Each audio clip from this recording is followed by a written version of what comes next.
Hi అండి. ఈరోజు మా అమ్మ బిర్యానీ చేస్తుంది. నేను చేయమన్నాను, బట్ మా అమ్మ వంటగదిలోకి రావద్దనింది నన్ను. సో అలా వీడియో తీయడానికి వచ్చాను. ఇది బిర్యానీ అండ్ ఇది చికెన్.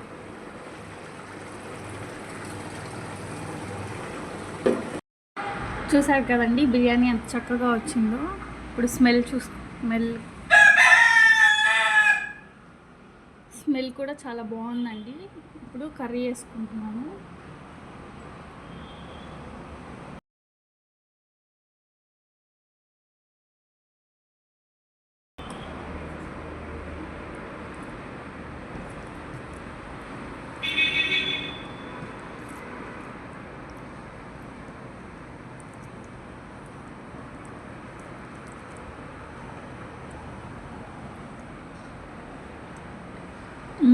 చాలా అంటే చాలా బాగుంది.